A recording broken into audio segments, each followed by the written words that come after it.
All right, here we go. The much anticipated video on travel baseball. My opinion. I'm calling this one the good, the bad, and the ugly. If you have questions about travel baseball, I'm going to answer them in this video. Let's get started.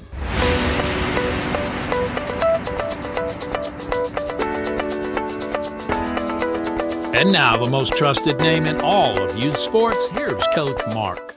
Hey, Coach Mark here. Going to be talking travel baseball today. It's a volatile subject. It's something everybody's talking about, and it's like the battle lines are drawn. You got people that love it, you got people that hate it, and you got a bunch of people in the middle not sure what to make of it. So, I'm hoping I can unpack it for you today. I'm going to call this the good, the bad, and the ugly. And I'm going to talk about the good. I'm going to talk about the bad. And I'm going to talk about ugly. Okay, so we're going to get right into it right now. Let me start with two things. The first one, they're going to be very opposite things. The first one is I was down at the Perfect Game World Series. It's a great event in Sanford, Florida. I was at the 16U, and there were a ton of college coaches there. And I was talking to them, having a good time, like I always do.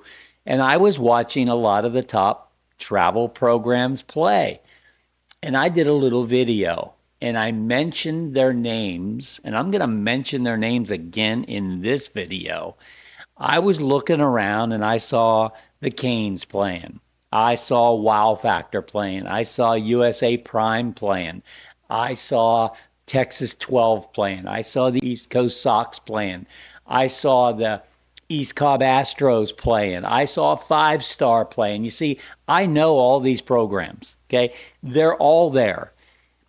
And they have a lot of really good players on them. Now, these were their top teams, okay? I'm going to get to the watered down travel baseball. Hang on, we're getting there. But these were their top teams. These were the teams where they put their best players on them, and the college coaches flock to those kinds of events because that is where they see the most talent. Now, I put a post out on Instagram, and you would have thought I was the worst person in the world. I had so many people hating on me. I'm not even affiliated with these programs. I know them. I recognize them. I respect them. I know their owners, but I'm not affiliated. I wasn't promoting them. I was just saying, here I am. Here are the top teams, tons of college coaches, and you would have thought, man, I was spewing venom, right? Because these people were coming at me. And what they were saying, money grab, waste of money, don't listen to this guy. He's promoting these people, like you have to go do this. That's not what I was saying at all, okay? I'm not saying it's the only way to do this. What I was saying is I'm here, they're here, and the college coaches are here. Start adding that up, and you've got a great opportunity for young men who want to play at the next level. That's what I was saying. I just found it fascinating that I hit the nerve. Travel baseball, especially those big programs, man, there are people that hate them. And I'm not exactly sure why. I sometimes I think it just might be pure jealousy. Their son wasn't good enough to play for their top team, and now they hate them. I mean, I was running one of the top travel programs. I ran the U.S. Elite program. I started it in 2006. Okay, now I'm not affiliated with that program anymore, but I'm very familiar with what it's like to run a top program. And yeah, we even had people hating on us, and we were doing things I thought better than just about anybody in the whole travel program industry. So I know what it's like, but man, the venom out there. And maybe if you're one of them, let me ask you to cool your jets, because these guys that are running these programs are helping a lot of kids. There are a lot of kids, which is a good segue into something I want to show you. I did a podcast with Nick Schnabel, Coach Nick Schnabel at Clemson. And I did a podcast with him called the 10 Myths in Travel Baseball. And we went down through. And one of the myths I said to him was, you have to play travel baseball to play Division I baseball. Okay? That is a myth. That's not true. You don't have to play travel baseball to play Division I baseball. He answers that. In fact, you know what? Let's play that segment right now so you can see how a Power 4 school, Nick Schnabel, who's been doing this a long time, talks about the travel ball world and what it means to them and how they interact with travel programs. All right, number 2 is really going to get some fiery people, because it's almost like the battle lines are drawn between travel baseball and, you know, what we used to know as Legion baseball and high school baseball. And so people will say things like, you have to play travel baseball to get a division. We're going to talk about Division I today because you're a Division I coach. To play Division I baseball, you have to play travel baseball. Well, that's a myth, because we have a freshman on campus right now that played Legion baseball. There you go. Okay. With that said, obviously travel baseball is a huge part of what's going on right now. You know, my son is a part of it. Coach Bakic's son is a part of it. It's you know, that's a real thing. But just to say you have to do this to get there, no, not necessarily true. Right. Now we're gonna talk. I got a myth coming up about if you're good enough, they'll find you. We'll get to that one. Hang on. But let's stay on travel baseball for a second. So what I'm hearing you say is you guys at Clemson utilize travel baseball to find some of your players. Not all of them. You have a player here that never played travel baseball. Would you say, though, he's more of the exception? Would you say the vast majority of your guys play travel? Yes, 100%. Yeah. I'm gonna take this one step further, because let me give you the backdrop. I was at the Perfect Game World Series, 16U. I put out a post and I said, man, the top teams are here. The coaches are here.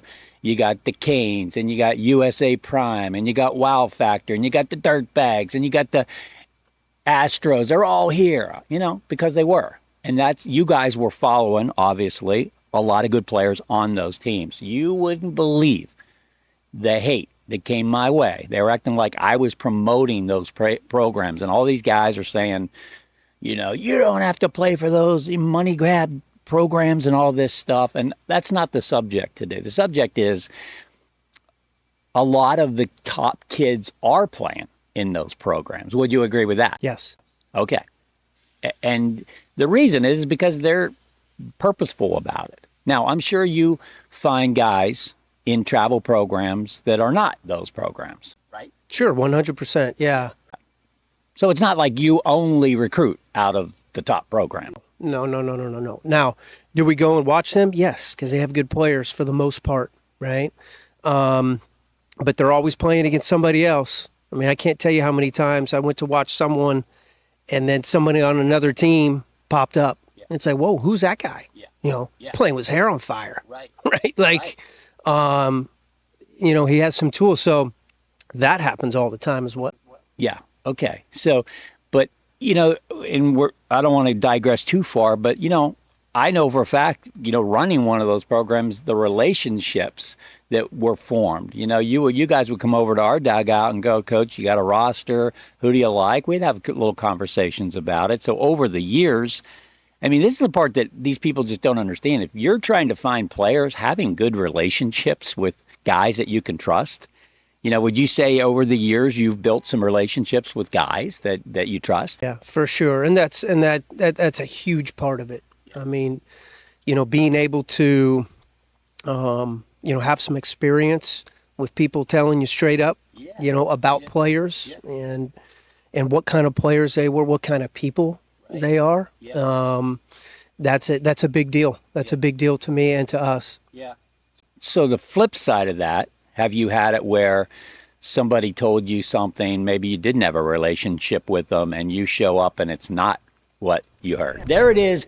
You heard it, right? So the guys that are out there bashing me, saying travel ball's a scam, travel ball's terrible, they really don't know what they're talking about, because you just heard what it means to a Clemson, top of the food chain program, what they're thinking and saying about travel baseball. So let's call that the good. The good is, if you're good enough to get out and travel, that is a great way to play in front of college coaches. Okay. If you're with a reputable program, as Coach Schnabel was talking about, with respected people, that is a great way to get exposure. So let's call that the good. Okay. Now, let's go to the bad.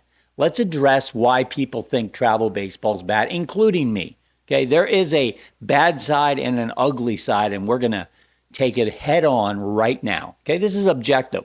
I mean, I ran a top program. I'm building a new program called Ambassadors Baseball, in case you're interested.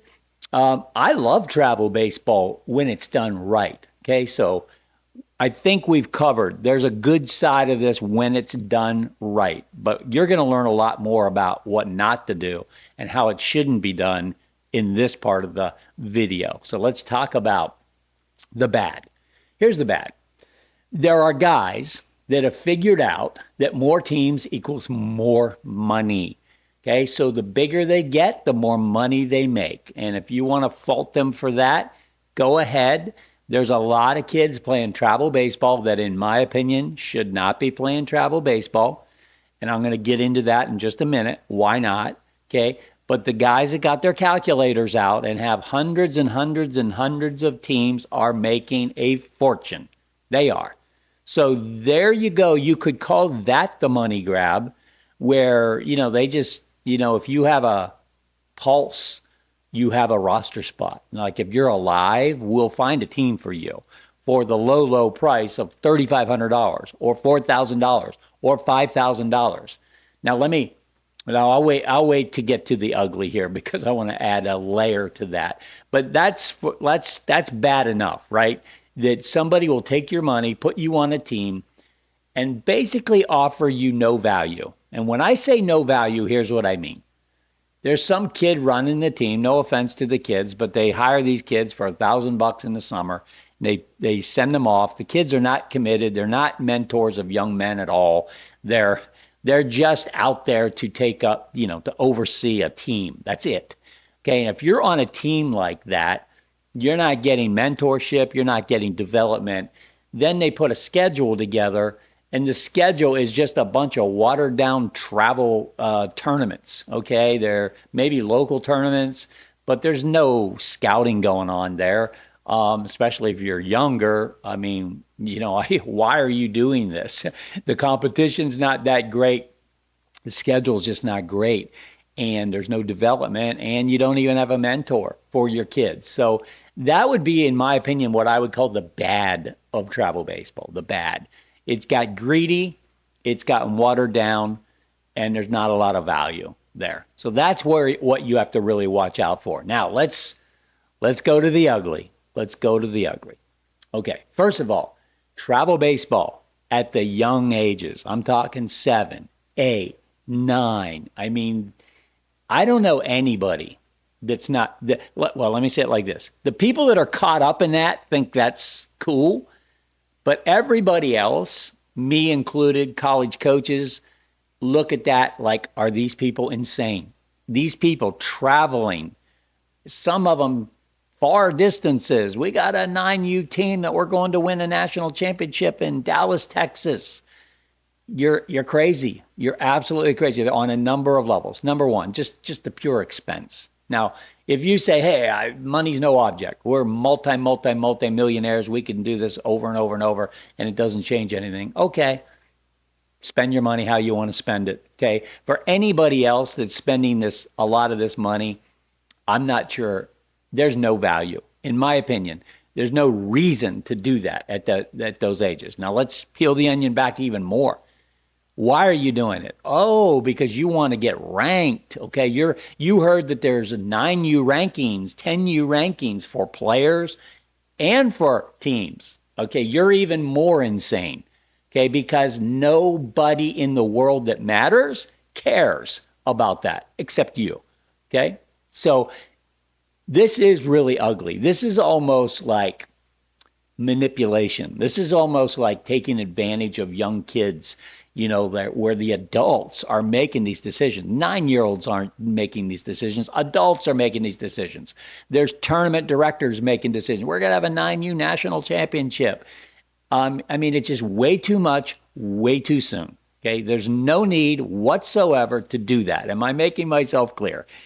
You're insane. You are if you're doing that.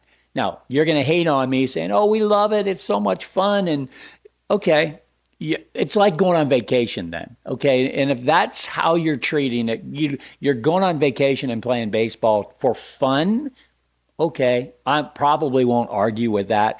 That's not what most people are doing. They're parading these kids around, trying to stack teams, trying to win trophies, trying to get ranked, thinking, and worse, strutting around. I've had parents of 9U bragging about their 9U kids and their 9U teams. We're 42-1. We're ranked number 3 in the country. Little did they know I'm looking at them going, you're insane. Your son's not even going to be playing when he's 14 years old. That's what I'm thinking, because you're going to get so burned out. That kid, that they're not even ready for anything like that. I would never do that with my sons, ever. Okay. And I'm a big believer in, hey, let's have a plan and let's get him to the next level if he wants to. That's not how you do it. Okay. So that's expensive too. I mean, some of these, I had a mother of a 9-year-old. I couldn't help it. she was in one of these programs promoting, this is so important, man. If your son makes this team, blah, blah, blah.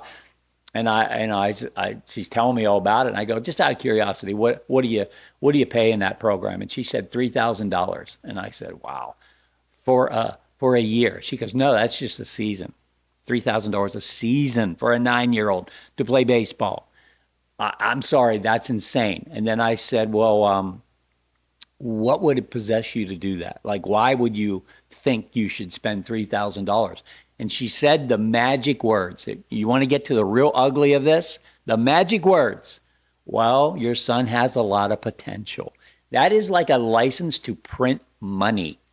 I'm telling you, these guys have figured it out. If they tell you your son has potential, you're going to do it and believe that you're doing the right thing. And it's so bad. It's so bad. It's bad on money. It's bad on travel. It's bad on pressure on the kids. It's bad on stealing their childhood. They're traveling around. It's bad on burnout. I mean, I could go on and on. That is the ugly side of it. And then let me add one more level of ugliness to this, and then I'll try to end this on a positive note. It's when the parents are so caught up in this stuff and they're going nuts. I mean, I'll go to these younger tournaments once in a while just to make sure I'm seeing what I'm thinking I'm going to see, and I do every time. Parents going nuts, up on the fence, yelling at the umpires, yelling at the coaches, yelling at their players, grabbing their players. All the ugliness of youth sports you can see at most 9, 10, 11-year-old tournaments because the parents are crazy. They're crazy, okay? So I've got some 9-year-old clients and 10-year-old clients. We're not doing anything like that. That's not the focus. You know what the focus should be for 9, 10, 11, 12-year-old kids? It should be on fun, okay? It should be on playing with their buddies locally. It should be on development. It should be on goal setting.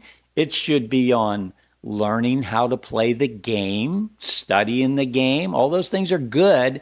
You don't need to travel out of town for any of that, okay? So I'm doing some really cool things with my 9-year-olds. I mean, they're learning to jump rope. They're learning to juggle. They're learning to do push-ups. They're learning to document things. They're learning even how to speak.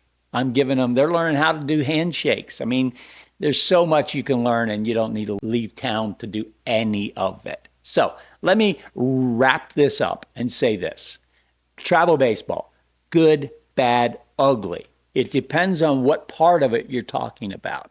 There will come a day where if your son is talented and he's 14, 15, 16 years old. We want to get them out in front of college coaches. We want to get them playing against really good competition. There's a place for that, and it's necessary, but it's not at the younger ages.